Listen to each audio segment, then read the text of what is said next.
One particular set of people or race or whatever that has always greatly fascinated me from the age of about 10 or 11 is Cockneys. Uh, yeah, I've always liked to kind of study them, a bit like David Attenborough with the gorillas. Do you know what I mean? And I'm writing a book at the minute called "There's Something About Whitechapel." Um, it's predominantly mostly about Jack the Ripper, but I've studied like um, why does the East End?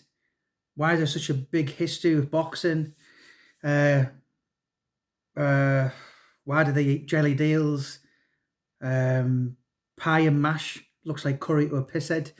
If you think of pie and mash to the Cockneys, that's like in Middlesbrough, it's the Parmo or yeah, it's so one of the things I've had to study and do a bit of research is Cockney rhyming slang.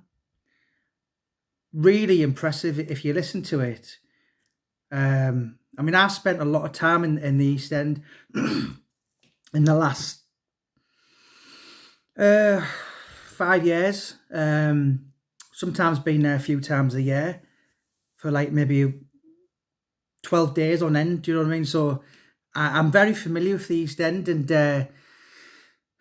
it's there's a lot of common names. Like there's a lot of when you say apples and pears, it's proper London for up the stairs.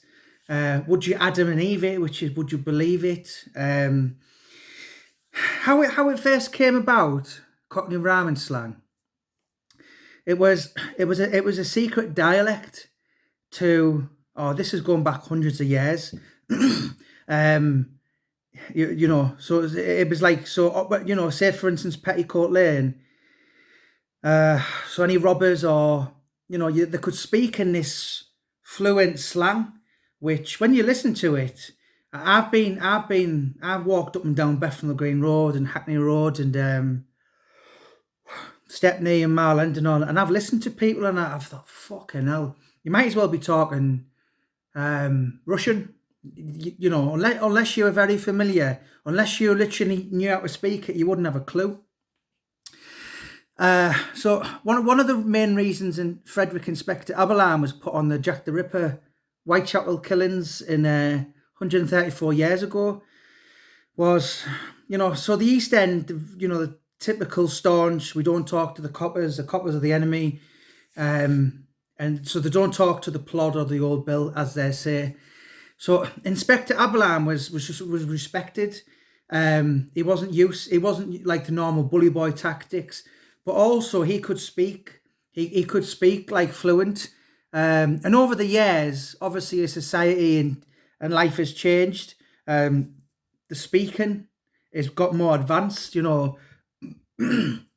Like obviously in Jack the Ripper's days, Virilin wasn't about, so that's been added to the language, which means chin. What else is there? Bees and honey, which means money. Boat race, face, bo peeps, sleep. It's box of toys, not noise. Brown bread, dead. So if you could imagine, if you can sat and you sat and you listen to people talking really, really fast, a bit like Michael Barrymore, and you think, what the fuck is all that? But that really means a lot of. It means total.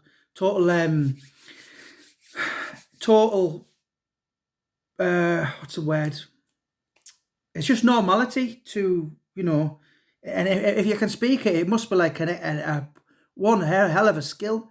Because I've been studying it, and you think Jesus Christ, and you kind of get words. So it must be. It's literally a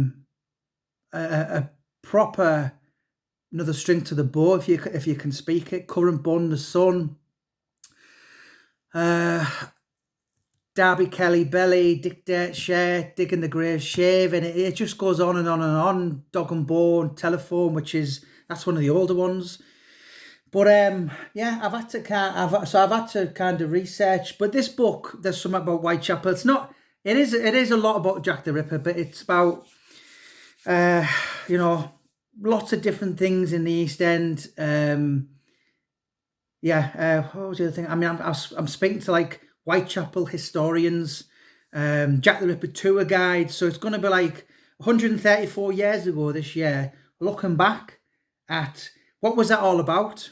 And a lot of people in the East End that don't subscribe to the Cray twins and Jack and Dave. I was going to say Bob and Dave. That's one of my books. So they're not into like, because it ruins their manner. And there's far more interesting things in the East End than just some psychopath who none of us ever knew running about with a blade. These days, so much has come from it. Jack the Clipper, barber. Jack the Chipper, fish and chip shop. Jack the Ripper Museum. Lots of films, lots of documentaries. Morrissey, that guy's written a song called Jack the Ripper.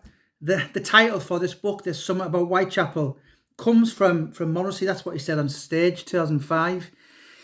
And there's so many things with the East End that, not people, it doesn't really get, everyone's like the Craze and Jack Spot Comma and all this, when in reality it's like Vidal Sassoon come from the East End, guy who was the most famous hairdresser ever. That song, what's that church song? Saving Grace. That comes from a guy in the East End. There's so many. There's there's a lot of humour in the East End and that. So I've been speaking to Brick Lane bookshops today, and they're going to stock this shop. The shop. They're going to stock this book. But I'm kind of obsessed a bit with Londoners or Cockneys or there's a lot of things in the East End. It's like it's a home of boxing. Do you know what I mean? Never mind Madison Square Garden and all. It's the York Hall on Old Ford Road, and that's where a lot of people. That guy there, Roy Shaw. What else is the other one? There was another one. I can't see it. I think it's further down. John L. Gardner, Kevin Mitchell, Morris Notice.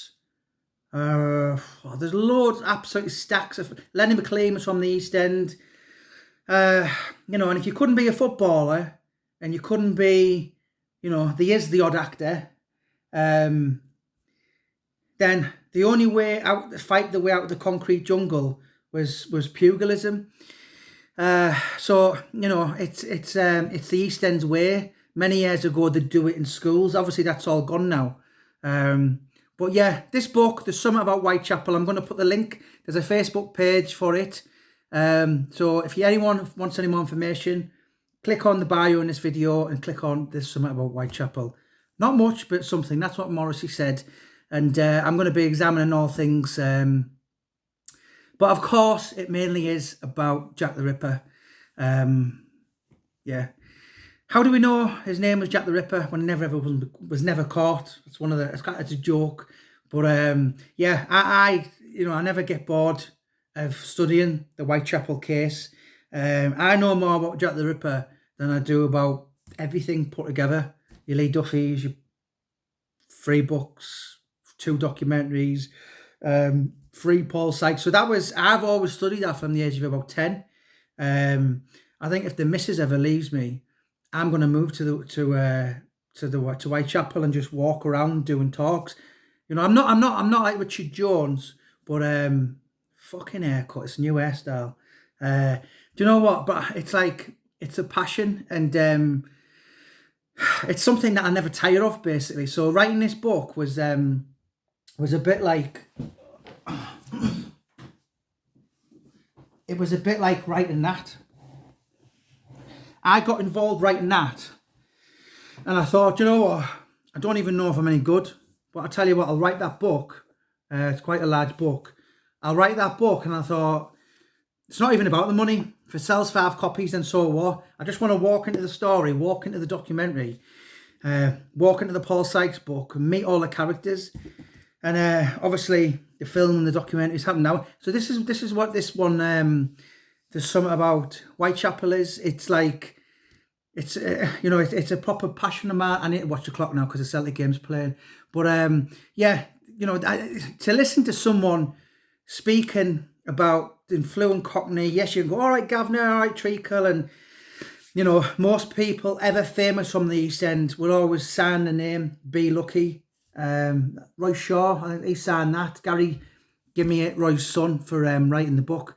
It's a lot of typical Cockney traits, and when you listen to someone speaking fluent Cockney, it's really, really impressive. And you think so. It's it should really be another. Well, it is. I suppose a couple of 100 years ago it was. Not even that far. Even maybe 60, 70 years ago, it was a lot of people. I speak to Alex Morrison a lot, and his first language up until the age of 15 was Gaelic. So he's from the not the Isle of Man. I forgot. He tells me loads of times. And so he didn't move to Glasgow till he was 15. And there's a lot of people in the East End back in like particular, the early 19th century, and it was, they would use words like all these kind of different words like frog and toad, which is road, and gold watch, Scotch, ham and eggs legs, Hampstead Heath teeth. I've like listened to people and studied them, and I've just been like, these are amazing. These are like the most fascinating people I've ever come across. It's like going to a jungle in Africa and just totally discovering a complete different race. So, fascinating. And it's one I'm really, really looking forward to do. As I said, spoke to Brick Lane today. So Brick Lane book shop, I think they've been going from about 1978. Very, very famous. Lots of different books. So, it's going to be nice to get some of my books in there. But I've done the Wakefield, done the Middlesbrough, Newcastle, a few things, Hartlepool, and I know I've done the Roy Shaw and the Dominic Negus, but this book it's just proper all things East End, and as I said, this is probably the only second book I would ever. I've done that, and I just I could have been in the flash in the pan, but I've just kept at it. But this book is actually something I think. Do you know what? I'll just do it for free because I want to enjoy speaking to people and researching and all that. So if you've got any interest in London, Cockney, the East End, Pie and Mash, Jelly Deals, West Ham, Chas and Dave, Alf Garnett, Guy Ritchie movies, you're going to love this book. It's all very proper East End villainish. You just basically everything East End. So as I said, if anyone wants any more information about it, follow There's Something About Whitechapel on Facebook. Thanks for your time, guys. I'm going to watch the Celtic game now. Please don't forget to click and subscribe. God bless.